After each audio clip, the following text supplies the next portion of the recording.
നാം ഒരു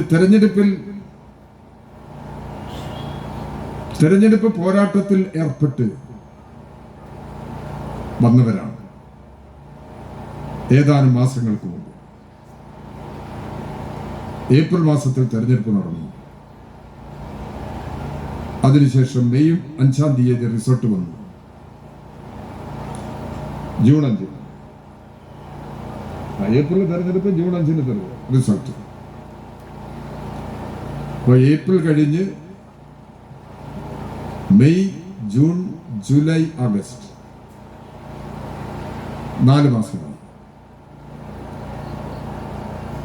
ഈ തെരഞ്ഞെടുപ്പിന്റെ ഫലം പരിശോധിക്കുമ്പോൾ നമുക്ക് ഒരുപാട് നിരാശ ഉണ്ടാക്കിയിട്ടുണ്ട്. ആ നിരാശ പിടിച്ചു നിൽക്കേണ്ടുന്ന സന്ദർഭമല്ല ഇത്. ഈ തെരഞ്ഞെടുപ്പിൽ മുഖ്യമായി നാം മുന്നോട്ട് വെച്ച മുദ്രാവാക്യം BJP കൂട്ടുകെട്ടിനെ അധികാരത്തിൽ നിന്ന് പുറന്തള്ളുക എന്നത് തന്നെയാണ്. ആ മുദ്രാവാക്യത്തിൽ നിന്ന് പുറകോട്ട് പോകാൻ കഴിയില്ല. ദേശീയ രാഷ്ട്രീയത്തിന്റെ നിലയെടുത്ത് പരിശോധിക്കുന്നു. ഈ രാഷ്ട്രീയ നിലപാട് സാധ്യമാക്കാൻ നാം നിരന്തരമായ പരിശ്രമങ്ങളിൽ ഏർപ്പെട്ടുകൊണ്ടിരിക്കുന്നു. പല തെരഞ്ഞെടുപ്പിലും നമ്മൾ തോറ്റിട്ടുണ്ട്, പ്രത്യേകിച്ച് പാർലമെന്റ് തെരഞ്ഞെടുപ്പുകളിൽ. നിരവധി തെരഞ്ഞെടുപ്പുകളിൽ നമ്മൾ ജയിച്ചിട്ടുണ്ട്. 1957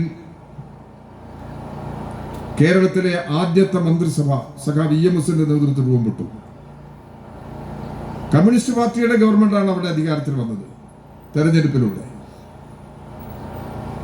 ജന്മി നാടുവാഴി വ്യവസ്ഥക്കെതിരായ പോരാട്ടങ്ങളിലൂടെയാണ് ആ ഗവൺമെന്റ് അധികാരത്തിൽ വന്നത്.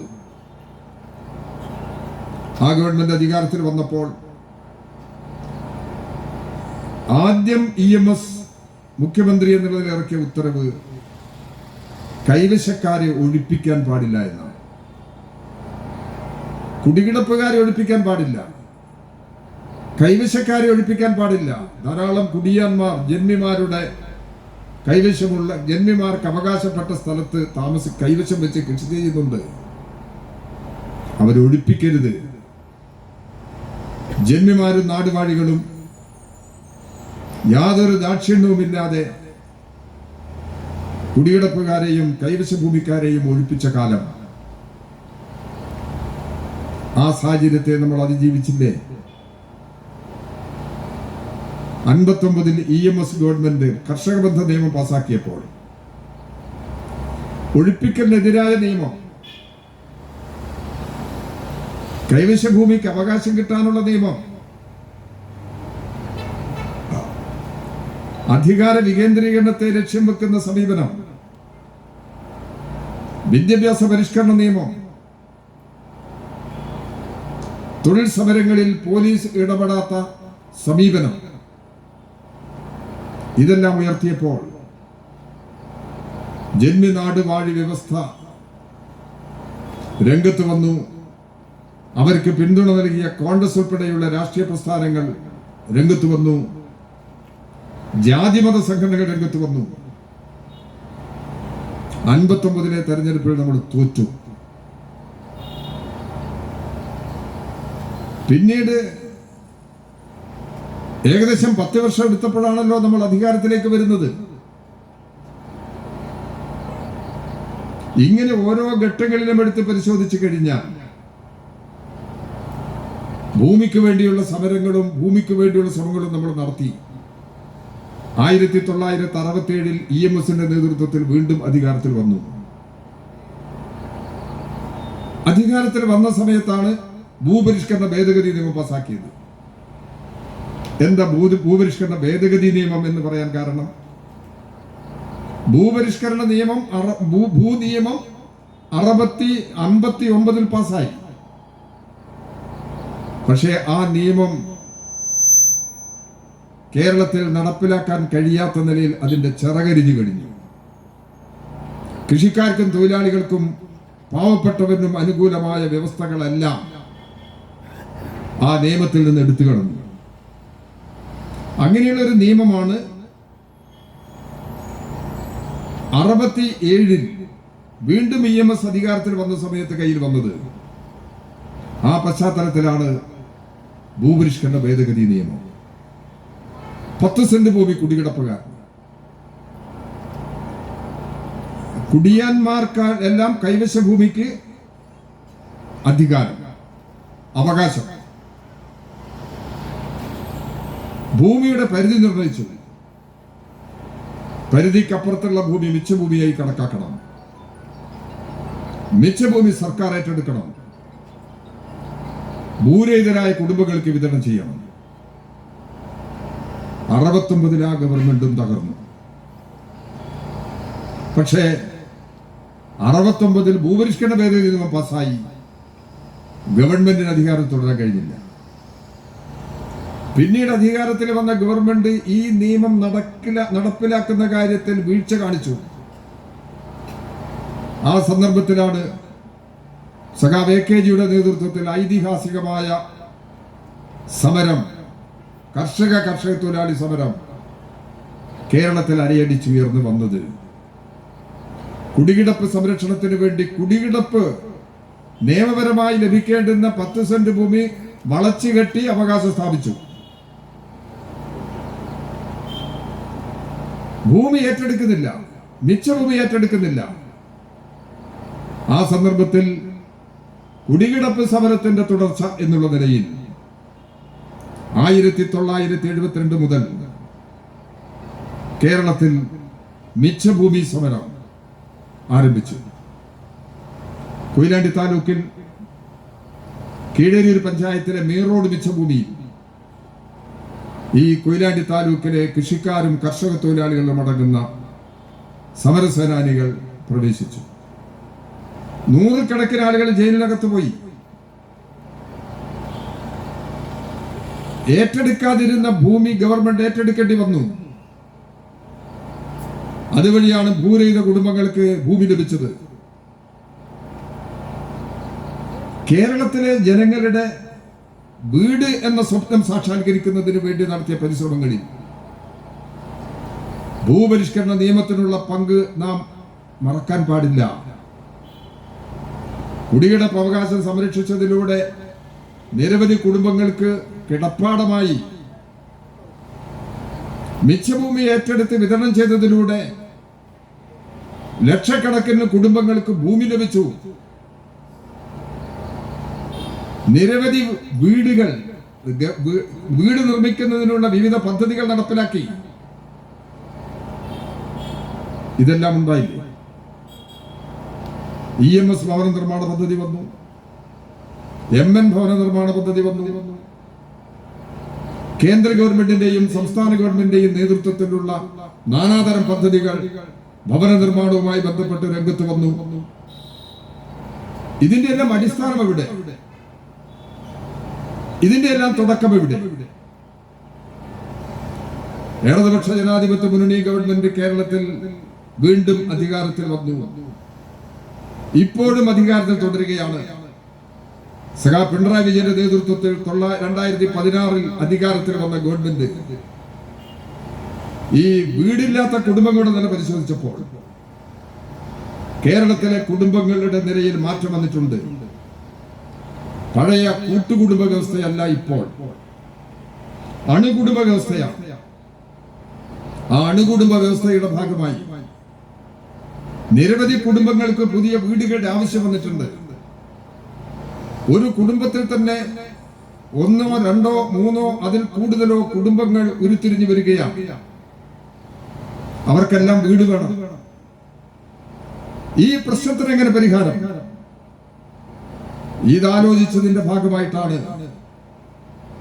ലൈഫ് എന്നൊരു പദ്ധതിക്ക് കേരളം രൂപം നൽകിയത്.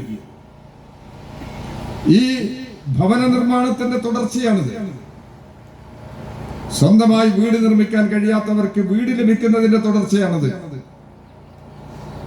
ഇപ്പോൾ 4.5 ലക്ഷത്തിൽ പരം കുടുംബങ്ങൾക്ക് വീട് ഈ പദ്ധതിയിൽപ്പെടുത്തി നിർമ്മിച്ച് നൽകിയിട്ടുണ്ട് കേരളത്തിൽ. ഗവൺമെന്റ് ഒരു കാര്യം പറഞ്ഞു, വീടില്ലാത്ത മുഴുവൻ കുടുംബങ്ങൾക്കും വീട്. സ്വന്തമായി വീട് നിർമ്മിക്കാൻ കഴിയാത്ത എല്ലാവർക്കും വീട്. അങ്ങനെ ജനങ്ങൾക്ക് വാഗ്ദാനം നൽകി അത് പ്രാവർത്തികമാക്കുന്ന കേരളത്തിലെ ഗവൺമെന്റ് അല്ലാതെ ഇന്ത്യയിൽ എവിടെയെങ്കിലും ഇപ്രകാരം ഒരു ഗവൺമെന്റ് ഉണ്ടോ? നമ്മുടെ നാട്ടുംപുറത്തെ നമ്മുടെ കുടുംബങ്ങളിൽ വരുന്ന ചിന്ത എന്താ? ഞാൻ ലൈഫിൽ വീടിന് അപേക്ഷിച്ചു, പക്ഷെ കിട്ടിയില്ല. എനിക്ക് വീട് തരാത്ത ഒരു പാർട്ടി, എനിക്ക് വീട് തരാത്ത ഒരു പഞ്ചായത്ത്, എനിക്ക് വീട് തരാത്ത ഒരു ഗവൺമെന്റ്, ആ ഗവൺമെന്റിന് അനുകൂലമായി ഞാൻ നിൽക്കണോ? എല്ലാ ശക്തികളും രംഗത്ത് വരാൻ തുടങ്ങി. വീട് കിട്ടിയില്ല എന്ന കാരണം കൊണ്ട് ചിലർ വോട്ട് മാറി ചെയ്തു. അവരെയൊന്നും നമ്മൾ കുറ്റപ്പെടുത്താൻ പാടില്ല. അവർക്ക് അങ്ങനെയേ ചിന്തിക്കാൻ കഴിഞ്ഞിട്ടുള്ളൂ എന്ന് കണക്കാക്കിയാൽ മാത്രം മതി. ഇപ്പോഴും ജനങ്ങളുടെ ആവശ്യങ്ങളുമായി നമ്മൾ മുമ്പോട്ട് പോകുമ്പോൾ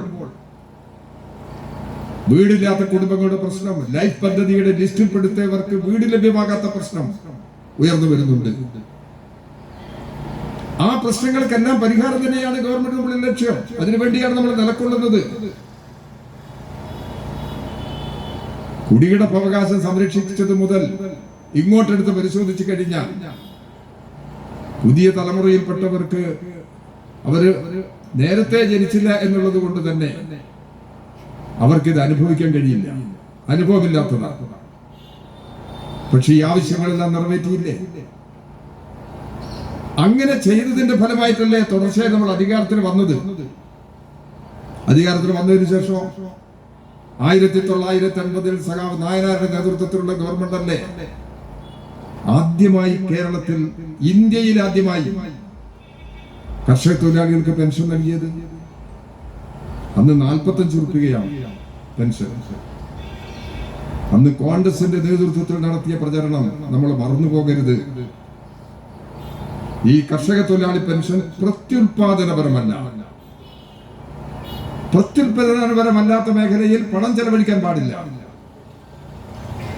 ഈ പ്രചാരവേല അവർ നടത്തി. അതിനെ അതിജീവിച്ച് കർഷക തൊഴിലാളി പെൻഷൻ നിലനിർത്തി. ആ പെൻഷൻ വിവിധ വിഭാഗങ്ങളിലേക്ക് വ്യാപിപ്പിച്ചു. 2016 അധികാരത്തിൽ വരുമ്പോൾ കർഷക തൊഴിലാളി പെൻഷൻ 600 രൂപയാണ്. ഇപ്പോൾ കർഷക തൊഴിലാളി പെൻഷൻ, ഇപ്പോൾ ലഭിച്ചുകൊണ്ടിരിക്കുന്ന കർഷക തൊഴിലാളി പെൻഷൻ 1600 രൂപയാണ്. 600ഉം 1600ഉം തമ്മിലുള്ള വ്യത്യാസമില്ലേ? ഈ വ്യത്യസ്ത തുക നൽകിയതാര്? അതിന് തീരുമാനമെടുത്തതാര്? അതിനെക്കുറിച്ച് മനസ്സിലാക്കാതെ ഒരു നിമിഷമെങ്കിലും ചിലരെങ്കിലും ചിന്തിച്ചു പോയി, ഈ പെൻഷൻ കിട്ടിയെങ്കിലേ വീട്ടിന്റെ ആവശ്യങ്ങൾ നിറവേറ്റാൻ കഴിയുള്ളൂ എന്നുള്ള സ്ഥിതി സമൂഹത്തിലുണ്ട്. കുറെ കുടുംബങ്ങളിൽ, പട്ടിണി കിടക്കുന്ന കുടുംബങ്ങളിൽ. ചില വീട്ടിൽ 1 പെൻഷൻ, ചില വീട്ടിൽ 2 പെൻഷൻ, ചില വീട്ടിൽ 3 പെൻഷൻ, ഇങ്ങനെയെല്ലാം കിട്ടുന്നുണ്ട്. ഈ പെൻഷൻ കോവിഡ് മഹാമാരിയുടെ ഭാഗമായി ജനങ്ങളുടെ ജീവിതത്തിലേക്ക് വലിയ ആക്രമണം നടന്നപ്പോൾ ഈ പെൻഷൻ ഓരോ ദിവസവും കൊടുക്കണം നമ്മൾ തീരുമാനിച്ചു. ഗവൺമെന്റ് ജനങ്ങളുടെ വരുമാനം നിലയ്ക്കുകയാണ്. ആ വരുമാനം നിലയ്ക്കുമ്പോൾ അവർക്കൊരാശ്വാസമാണിത്. അതുകൊണ്ട് ഓരോ മാസത്തെയും പെൻഷൻ അതത് മാസം നൽകുക. നാം അധികാരത്തിൽ വരുമ്പോൾ 18 മാസം വരെ വിവിധ തലങ്ങളിലുള്ള പെൻഷൻ, നിരവധി ക്ഷേമ പെൻഷനുകളുണ്ട്. കൈത്തറി തൊഴിലാളികൾക്ക്, കയർ തൊഴിലാളികൾ, കശുവണ്ടി തൊഴിലാളികൾ, മത്സ്യബന്ധന തൊഴിലാളികൾ, ഇങ്ങനെയുള്ള വിവിധ വിഭാഗങ്ങൾക്ക്, കള്ള് വ്യവസായ തൊഴിലാളികൾ, ചുമട്ടു തൊഴിലാളികൾ, മോട്ടോർ തൊഴിലാളികൾ, ഇങ്ങനെയുള്ള വിവിധ വിഭാഗ മേഖലകൾക്ക് പെൻഷനുണ്ട്. അംഗൻവാടി ജീവനക്കാർക്ക് പെൻഷനുണ്ട്. ഇങ്ങനെ നാനാ മേഖലകളിൽ പെടുന്നവർക്ക് പെൻഷനുണ്ട്. ആ പെൻഷൻ ഓരോ മാസവും അവരുടെ വീടുകളിലേക്ക് എത്തിക്കുക എന്നുള്ള നിലപാട് സ്വീകരിച്ചത് കോവിഡ് മഹാമാരിയുടെ കാലത്താണ്. ജനങ്ങളുടെ കയ്യിൽ വരുമാനം എത്തിക്കാനാണ്. നമ്മുടെ സാധാരണ ജനം നമ്മളെല്ലാം നികുതി കൊടുക്കുന്നവരാണ്. ആ നികുതിയുടെ അവകാശം ഗവൺമെന്റിനുള്ളതാണ്. കേന്ദ്ര ഗവൺമെന്റിൽ ലഭ്യമാകുന്ന നികുതി വിഹിതം സ്റ്റേറ്റിന്റെ വിഹിതം കൊടുക്കണം. അവർ ജനങ്ങളിൽ നിന്ന് കേന്ദ്രം പിരിച്ചുകൊണ്ടുപോകുന്ന നികുതിയുടെ വിഹിതം കേരളത്തിന് നൽകുക എന്നുള്ളത് നിയമപരമാണ്, ഭരണഘടനാപരമാണ്. അത് കേന്ദ്രം തരുന്നില്ല കുറച്ചു കാലമായി. നമ്മളൊരു തൊഴിലാളിക്ക്, ഒരു പ്രായമായ ഒരു തൊഴിലാളിക്ക് പെൻഷൻ കൊടുക്കുമ്പോൾ 80 വയസ്സിൽ മുകളിലുള്ളവരാണെങ്കിൽ കേന്ദ്ര ഗവൺമെന്റ് വിഹിതം 500 രൂപയാണ്. അതവർ തരുന്നില്ല. 60-നും 80-നും ഇടയിൽ പ്രായമുള്ളവർക്ക് കേന്ദ്ര വിഹിതം നൽകേണ്ടത് 200 രൂപയാണ്. അതവർ തരുന്നില്ല. ആ കാരണം പറഞ്ഞുകൊണ്ട് ഇന്ന് പെൻഷൻ വാങ്ങുന്നവർക്ക് ഈ കേന്ദ്ര വിഹിതം നമ്മൾ തടയുന്നുണ്ടോ ഗവൺമെന്റ്? ഈ കേന്ദ്ര വിഹിതം കൂടി ചേർന്നിട്ട് കൊണ്ടാണ് ഈ പെൻഷൻ കൊടുത്തുകൊണ്ടിരിക്കുന്നത്. ഇതല്ലേ യാഥാർത്ഥ്യം?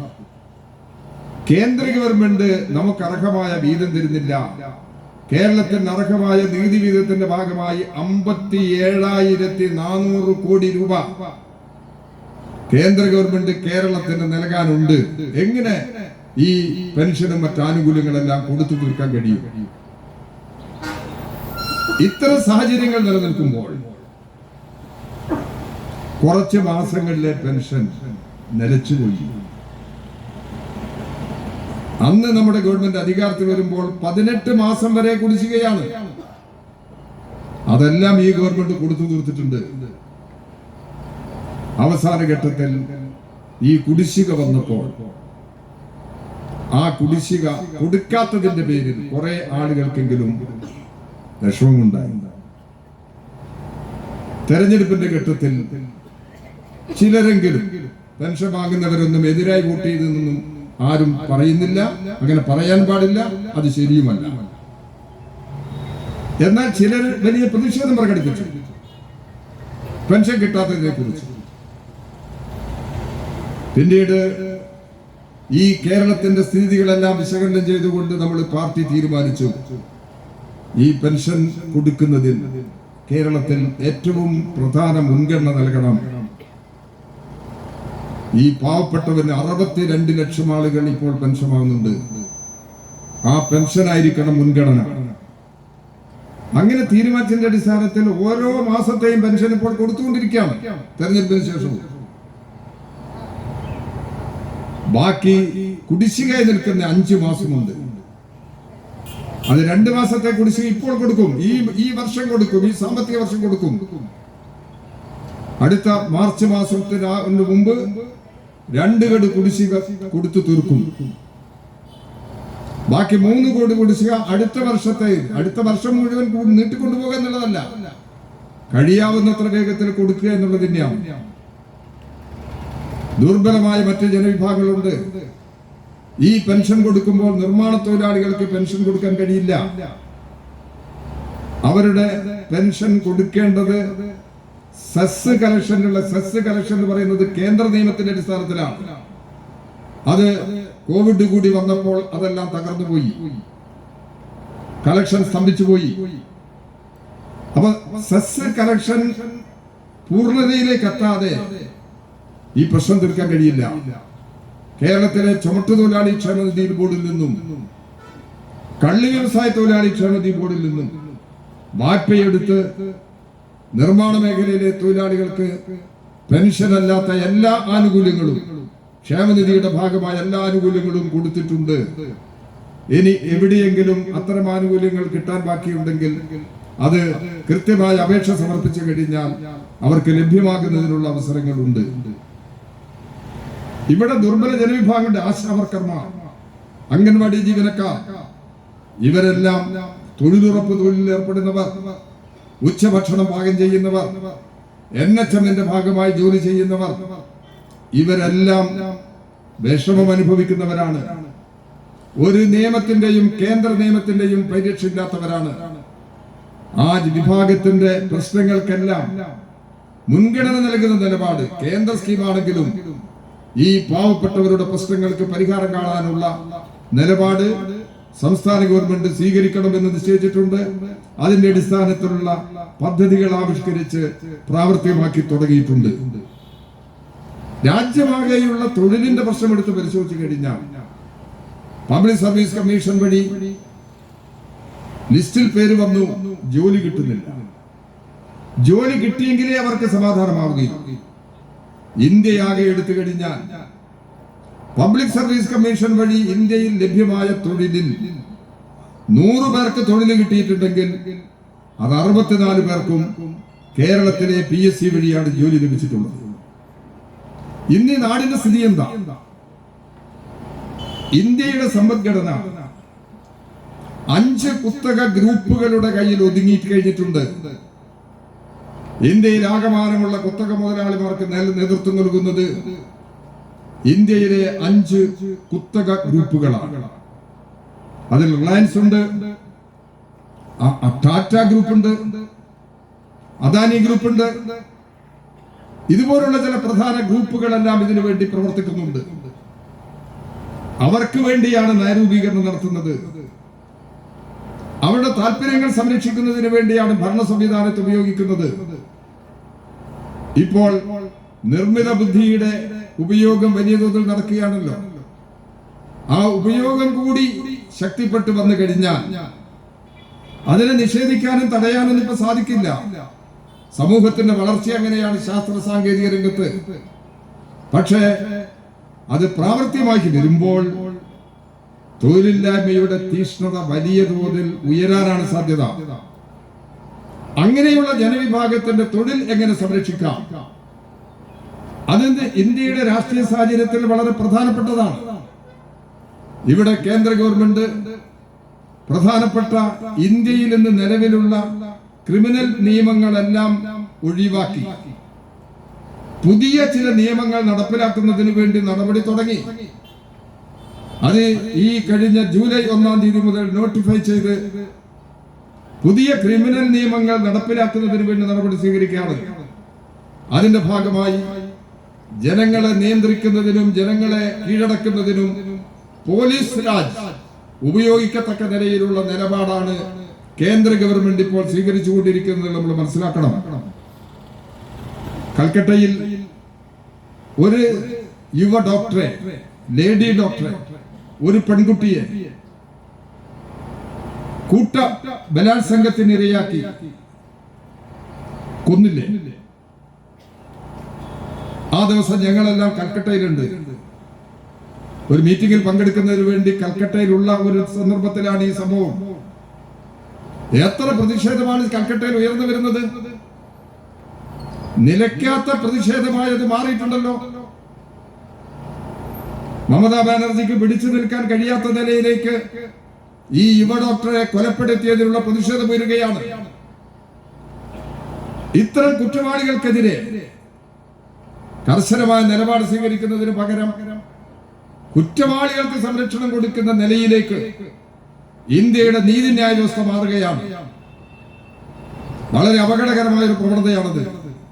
അത് തൊഴിൽ ചെയ്യുന്നവർക്കെതിരായി, സമരം ചെയ്യുന്നവർക്കെതിരായി, ന്യായമായ ആവശ്യങ്ങൾ ഉന്നയിക്കുന്നവർക്കെതിരായി ഇതിനെ വിനിയോഗിക്കുന്നതിന് വേണ്ടിയാണ് ശ്രമിക്കുന്നത്. ഈ തെരഞ്ഞെടുപ്പ് ഫലം, കഴിഞ്ഞ തെരഞ്ഞെടുപ്പ് ഫലം വന്നപ്പോൾ ഒരു പ്രത്യേകതയുണ്ടല്ലോ. BJP ഗവൺമെന്റിനെ അധികാരത്തിൽ നിന്ന് പുറത്താക്കാൻ കഴിഞ്ഞില്ല. പക്ഷേ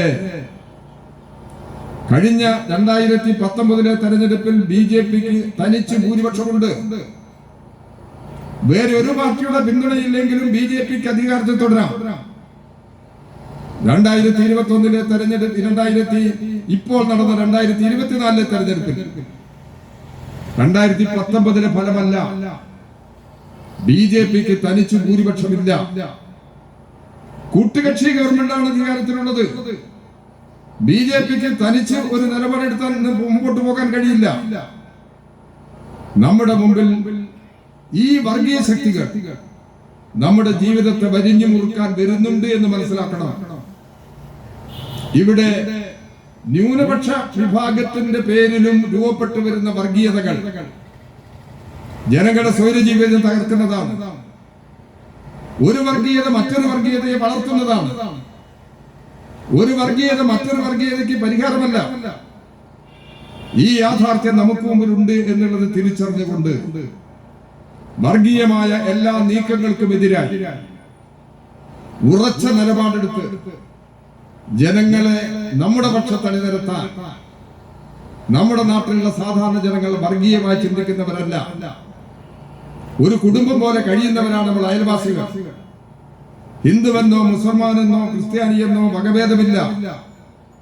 നായരെന്നോ ഈഴവനെന്നോ ഹരിജനെന്നോ ഒരു വകഭേദവുമില്ല നമ്മുടെ സാമൂഹ്യ ജീവിതത്തിൽ. അതെല്ലാം ഈ ജാതി മതം വിശ്വാസം എന്നെല്ലാം പറയുന്നത് നമ്മുടെ ഓരോരുത്തരുടെയും വ്യക്തിപരമായ കാര്യമോ ഒരു കുടുംബത്തെ ബാധിക്കുമെന്നോ പ്രശ്നമാണ്. അപ്പൊ എല്ലാം ഈ വിശ്വാസവും ധാരണയും ഉള്ള ജനവിഭാഗം അവരെല്ലാം നാടിന്റെ പൊതുപ്രശ്നങ്ങളിൽ ഒന്നിച്ചു നിൽക്കുന്നവരാണ്. ഞാൻ നേരത്തെ പറഞ്ഞല്ലോ, വയനാടിലെ ഈ ദുരന്തത്തിൽ എല്ലാവരും ഒന്നിച്ചു ചേരുന്നുണ്ടല്ലോ. അങ്ങനെ ഒരു സംസ്കാരം നമുക്കുണ്ട്. ഇങ്ങനെയുള്ള ഒരു സംസ്കാരം ഉയർത്തിപ്പിടിക്കുന്ന ജനങ്ങളെ വർഗീയമായി ഭിന്നിപ്പിച്ച് ജാതീയമായി ഭിന്നിപ്പിച്ച് കൊണ്ടുപോകുന്നതിന് വേണ്ടിയുള്ള ശ്രമത്തിൽ നിന്ന് ഈ നാടിനെയും ജനങ്ങളെയും നമുക്ക് രക്ഷിക്കേണ്ടതുണ്ട്. നാം ഇപ്പോൾ തദ്ദേശ ഭരണ സ്ഥാപനങ്ങളിലേക്കുള്ള തെരഞ്ഞെടുപ്പിലേക്ക് പോകുകയാണ്. ആ തെരഞ്ഞെടുപ്പിൽ ജനങ്ങളെ അഭിമുഖീകരിക്കുമ്പോൾ നിരവധി പ്രശ്നങ്ങൾ അവരുടെ മുമ്പിൽ നമുക്ക് ഉയർത്താനുണ്ട്. വികസന കാര്യത്തിൽ നമ്മൾ പുറകോട്ട് പോയിട്ടുണ്ടോ? വികസന കാര്യത്തിൽ നമ്മൾ പുറകോട്ട് പോയിട്ടില്ല. നാട് റോഡ്, പാലങ്ങൾ, മറ്റ് സൗകര്യങ്ങളെല്ലാം രൂപപ്പെടുത്തുന്നതിൽ ആതുരാലയങ്ങൾ ഇവിടെ സെപ്റ്റംബർ 2-ാം തീയതി പേരാമ്പ്രയിലെ ഗവൺമെന്റ് ആശുപത്രിയുടെ പുതിയ പരിഷ്കരണത്തിന് വേണ്ടിയുള്ള കെട്ടിട നിർമ്മാണത്തിന്റെ തറക്കല്ലിടുകയാണ്. 56 കോടി രൂപ പേരാമ്പ്ര ആശുപത്രിയുടെ വികസനത്തിന് വേണ്ടി അനുവദിച്ചിട്ടുണ്ട്. 76 കോടി രൂപ അനുവദിച്ചിട്ടുണ്ട്. 56 കോടി രൂപ വിനിയോഗിക്കുന്നതിനുള്ള അനുമതി ലഭ്യമായി. 20 കോടി രൂപ പിന്നീടും ഇതിനു വേണ്ടി വിനിയോഗിക്കാൻ കഴിയും. അതിന് പാർക്കിംഗ് സൗകര്യങ്ങളും മറ്റു സംവിധാനങ്ങളെല്ലാം പുറത്ത് സ്ഥലം ഏറ്റെടുത്ത് അതിന്റെ നടപടിക്രമങ്ങൾ പൂർത്തീകരിച്ച് സ്ഥലം നമ്മൾ കണ്ടെത്തിയിട്ടുണ്ട്, സ്ഥലം നൽകാൻ തീരുമാനിച്ചിട്ടുണ്ട്. അതും കൂടി വന്നു കഴിഞ്ഞാൽ 76 കോടി രൂപയുടെ വികസനമാണ് പേരാമ്പ്രയിലെ ആശുപത്രിയുടെ കാര്യത്തിൽ നടത്താൻ പോകുന്നത്. നിരവധി ആവശ്യങ്ങൾ, നിരവധി കാര്യങ്ങൾ ഈ രീതിയിൽ വികസന രംഗത്ത് നാം നിർവഹിക്കുന്നുണ്ട്. പഞ്ചായത്തിന്റെ നേതൃത്വത്തിൽ നിരവധി റോഡുകൾ, ചെറിയ ഫുട്പാത്തുകൾ, വഴികൾ ഇതെല്ലാം നടപ്പിലാക്കിയിട്ടുണ്ടല്ലോ. ഓരോ കുടുംബത്തിന്റെയും ആവശ്യം ആ വീട്ടിലേക്ക് റോഡ് എത്തിച്ചേർക്കുമെന്നുള്ളതാണ്. ഈ ജനങ്ങളുടെ ആവശ്യങ്ങൾ മുൻനിർത്തിക്കൊണ്ട് നിരവധി പരിശ്രമങ്ങൾ നമ്മൾ ഇതിനു വേണ്ടി നടത്തിയിട്ടുണ്ട്. എന്നാൽ ഒരു സ്ഥലത്ത് റോഡ് വന്നില്ല, ഒരു സ്ഥലത്ത് വാഹനം എത്തിക്കാൻ കഴിയുന്നില്ല എന്ന പ്രശ്നത്തിന്റെ മേലെ ഈ പൊതു നേട്ടങ്ങളെ നമ്മൾ അവഗണിക്കരുത്. നിങ്ങളുടെ കൺമുമ്പിലൂടെ, നമ്മുടെ കൺമുമ്പിലൂടെ കടന്നു പോകുന്ന റോഡില്ലേ, എത്ര കാലം ഈ റോഡിനെ നമ്മൾ കണ്ടിട്ടുള്ളതാണ്. ഈ എരവട്ടൂരിലെ ജനങ്ങൾ പേരാമ്പ്ര, ചാനിയങ്കടവ്, വടകര റോഡ് എത്ര കാലമായി കാണുന്നു. ഈ റോഡ് ഇത്തരം ഒരു രീതിയിലേക്ക് വളർത്തിക്കൊണ്ടുവന്നത് ഈ ഗവൺമെന്റ് അല്ലേ? അതിനുവേണ്ടി ഫണ്ട് നൽകിയത് ഗവൺമെന്റ് അല്ലേ? നാട്ടിൽ കനത്ത മഴയെ തുടർന്ന് നിരവധി റോഡുകൾ തകർന്നു പോയിട്ടുണ്ട്. ആ തകർന്ന റോഡിന്റെ പട്ടികയിൽ ഈ റോഡില്ല. ഇതെല്ലാം റോഡ് നിർമ്മാണത്തിൽ കാണിക്കുന്ന പുതിയ പരിഷ്കരണങ്ങളുടെ ഭാഗമാണ്. അങ്ങനെയുള്ള നിരവധി സൗകര്യങ്ങളുണ്ട്. നിരവധി പാലങ്ങൾ നമ്മൾ പണിതിട്ടുണ്ട്. ഈ പഞ്ചായത്തിലെ എടവനാട് ഭാഗത്ത് ചെനൈക്കടവ് അവിടെ ഒരു പാലം നിർമ്മിക്കാൻ നമ്മൾ തയ്യാറാണ്. പക്ഷെ അവിടെ സ്ഥലം വിട്ടുകിട്ടുന്നില്ല. കിട്ടിയിട്ടില്ല, എന്ത് ചെയ്യാൻ കഴിയും? അവിടെ സ്ഥലം വിട്ടുകിട്ട അപ്രോച്ച് റോഡിന് സ്ഥലം വിട്ടുകിട്ടാത്ത നില വന്നപ്പോൾ നബാർഡിന്റെ സ്കീമിൽ പെടുത്തുന്നതിന് വേണ്ടിയുള്ള നടപടികളിൽ റോഡ് നമുക്ക് ഉൾപ്പെടുത്താൻ കഴിഞ്ഞില്ല. ഈ സ്ഥലം വിട്ടുകിട്ടാത്തത് കൊണ്ട് സ്ഥലം വിട്ടുകിട്ടി അവിടെ റോഡ് പാലം നിർമ്മിക്കുന്നത് ഒരു പാലത്തിന്റെ പ്രശ്നമേ ഈ മണ്ഡലത്തിലുള്ളൂ. അത് ഈ പാലത്തിന്റെ പ്രശ്നമാണ്. ജനങ്ങൾ നല്ല നിലയിൽ സഹകരിച്ചു കഴിഞ്ഞാൽ ആ പാലം നിർമ്മിക്കുന്നതിനുള്ള നിലപാട് നമുക്ക് സാധ്യമാക്കാൻ കഴിയും. ഇങ്ങനെ എത്ര എത്ര എത്ര വികസന പ്രവർത്തനങ്ങൾ, കോളേജിന്റെ വികസനം, സ്കൂളുകളുടെ വികസനം, നാട്ടുമ്പുറങ്ങളിലെ നാനാതരത്തിലുള്ള സ്ഥിതി, നിരവധി പാലങ്ങൾ. നമ്മുടെ പേരാമ്പ്രയിലെ ബൈപ്പാസ് റോഡ് ചെറിയ പ്രശ്നമാണ്. എല്ലാവരും പറയും, സ്വകാര്യം പറയുമ്പോ നന്നായി നന്നായി, പക്ഷെ വോട്ട് ചെയ്യും.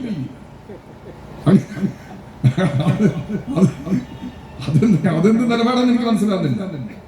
ഇതുപോലുള്ള വികസനങ്ങൾ നടത്താൻ ഇതുപോലുള്ള ആവശ്യങ്ങൾ നിറവേറ്റാൻ, നമ്മുടെ ജീവിതത്തിന് സുരക്ഷിതമുണ്ടാക്കാനല്ലേ ഈ ശ്രമങ്ങളെല്ലാം.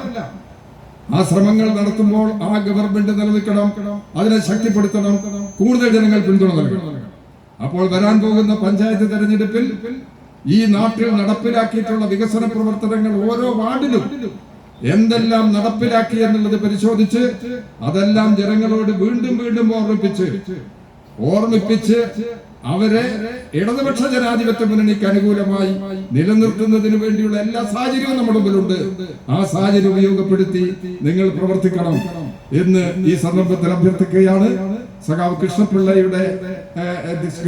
ദിനം ഈ ജനകീയ കൂട്ടായ്മയുമായി ബന്ധപ്പെട്ട് യാദൃശ്യമായിട്ട് വന്നതാണെങ്കിലും കൃഷ്ണപിള്ളയുടെ ഓർമ്മ കൂടി നാം ഒത്തുചേർന്നതിന്റെ പ്രാധാന്യം വർദ്ധിപ്പിച്ചിരിക്കുകയാണ്.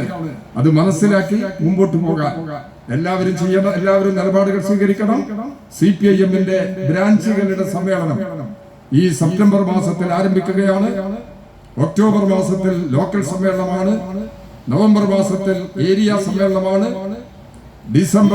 ഡിസംബർ മാസത്തിൽ ജനുവരി മാസങ്ങളിലായി എല്ലാ ജില്ലാ സമ്മേളനങ്ങളും നടക്കും. ഫെബ്രുവരി മാസത്തിൽ സംസ്ഥാന സമ്മേളനമാണ്. ഏപ്രിൽ മാസത്തിൽ പാർട്ടി കോൺഗ്രസ് ചെന്നൈ ഇവിടെ തമിഴ്നാട് വെച്ച് നടത്തുന്നതിന് വേണ്ടിയും തീരുമാനമെടുത്തു കഴിഞ്ഞിട്ടുണ്ട്. ഈ സമ്മേളനങ്ങളെല്ലാം നടത്തുമ്പോൾ ഓരോ വീടുകളുമായുള്ള ബന്ധം, ജനങ്ങളുമായുള്ള ബന്ധം കൂടുതൽ സജീവമാക്കി ജനങ്ങളോടുള്ള ഉത്തരവാദിത്വം നിറവേറ്റുന്നതിൽ എന്തെങ്കിലും കുറവുകൾ സംഭവിച്ചിട്ടുണ്ടോ അതെല്ലാം പരിശോധിച്ച് പരിഹരിക്കുന്നതിന് വേണ്ടിയുള്ള പരിപാടികൾ നടക്കും. ജനങ്ങൾ നമ്മളിൽ നിന്ന് പ്രതീക്ഷിക്കുന്ന, പാർട്ടിയിൽ നിന്ന് പ്രതീക്ഷിക്കുന്ന കാര്യങ്ങൾ ജനങ്ങൾക്ക് അനുഭവിക്കാൻ കഴിയണം. അതിൽ എവിടെയെങ്കിലും ഏതെങ്കിലും കാരണവശാൽ കുറവ് വന്നിട്ടുണ്ടോ ആ കുറവുകളെല്ലാം പരിഹരിക്കത്തക്ക നിലയിലുള്ള നിലപാടാണ് പാർട്ടി പൊതുവെ സ്വീകരിക്കുന്നത്. ഇത് പാർട്ടി അനുഭാവികളോടും ബന്ധുക്കളോടും സംസാരിക്കണമെന്നും ജനങ്ങളുടെ മുമ്പിൽ പാർട്ടിയുടെ നിലപാട് തുറന്നു പറയണം എന്നുള്ളതിന്റെയും കൂടി അടിസ്ഥാനത്തിലാണ് ഈ കുടുംബ സംഗമം, ഈ വിപുലമായ കൂടിച്ചേരൽ നാം സംഘടിപ്പിച്ചിട്ടുള്ളത്. ഇത് ഇനിയും പ്രാദേശിക തലത്തിൽ നടത്തി ജനങ്ങൾക്ക് പറയാനുള്ളത് കേട്ട്, ഇപ്പൊ നിങ്ങൾക്ക് അത്യാവശ്യം പറയാണ്ടെങ്കിൽ ഇപ്പൊ തന്നെ ചോദിക്കണം. ഞാൻ എന്റെ സംസാരം അവസാനിപ്പിച്ചു കഴിഞ്ഞാൽ നിങ്ങൾക്ക് വളരെ അത്യാവശ്യമായിട്ട് എന്തെങ്കിലും കാര്യങ്ങൾ ഒന്ന് ചോദിക്കാം. അതിന് മറുപടി പറയാൻ പറ്റുന്നതാണെങ്കിൽ മറുപടി പറയും. എനിക്കുള്ള കാരണം അതിന്റെ ഇടയിൽ ഒരു 3 സ്ഥലത്ത് കൂടി പോകാനും ആ പ്രശ്നം ഞാൻ പറഞ്ഞു നിൽക്കുകയായിരുന്നു. അതൊക്കെ യാദൃശ്യമായി മരണം. ഇന്നലെ ഒരു സ്ത്രീയുടെ ശരീരത്തിൽ ബസ് കയറിപ്പോയി, ചതഞ്ഞരിഞ്ഞു പോയി. മൃതശരീരം മനസ്സിലാക്കാൻ കഴിയാത്ത അരഞ്ഞുപോയി. അത് കീഴേരി പഞ്ചായത്തിലെ നമ്പർത്തുകരയിൽ ഉള്ള ഒരു സ്ത്രീയാണ്. അവിടെ ഒന്ന് പോകണം എന്ന് ഉദ്ദേശിക്കുന്നുണ്ട്. അതിന്റെ തൊട്ടപ്പുറത്ത് ഒരു കർഷക തൊഴിലാളി സ്ത്രീയും വീട് മരിച്ചിട്ടുണ്ട്. അവരെ ഒന്ന് പോയി കാണണം എന്ന് ഉദ്ദേശിക്കുന്നുണ്ട്. അവിടെ ആ വീട്ടിലൊന്ന് മരിച്ചയാളെ കാണാൻ പറ്റില്ലല്ലോ. എല്ലാ കാര്യങ്ങളും ചെയ്തു കഴിഞ്ഞു. പക്ഷെ ആ കുടുംബങ്ങളെ ഒന്നൊക്കെ കണ്ട് എന്തൊക്കെ സ്ഥിതികളൊന്നും അന്വേഷിക്കണം. അങ്ങനെ എന്തെങ്കിലും നിലപാട് ജനങ്ങൾക്കെതിരായി എടുത്തിട്ടുണ്ട് എന്ന അഭിപ്രായമുണ്ടെങ്കിൽ അഭിപ്രായങ്ങളെല്ലാം നിങ്ങൾക്ക് തുറന്നു പറയാം.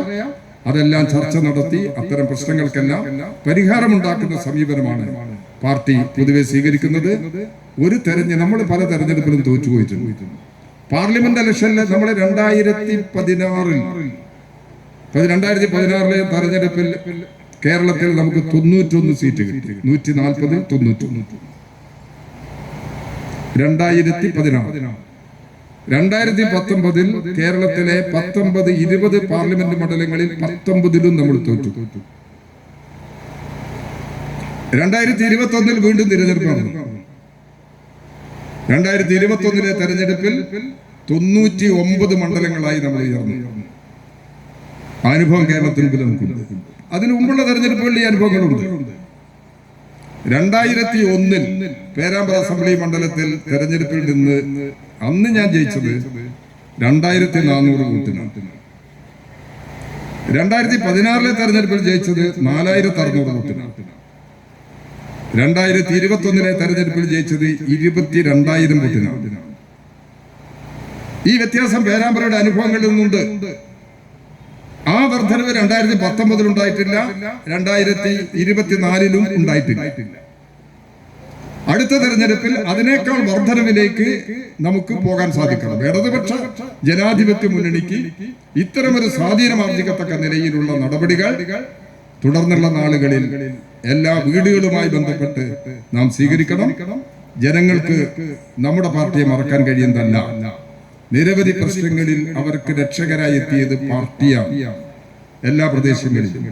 അതൊന്ന് അവർ ഓർമ്മപ്പെടുത്തി അവർ പറയാനുള്ളതെല്ലാം കേട്ട് അവരുടെ താല്പര്യങ്ങൾക്കനുസരിച്ച് പാർട്ടി പ്രവർത്തിച്ച് മുമ്പോട്ട് പോകാനാണ് ശ്രമിക്കുന്നത്.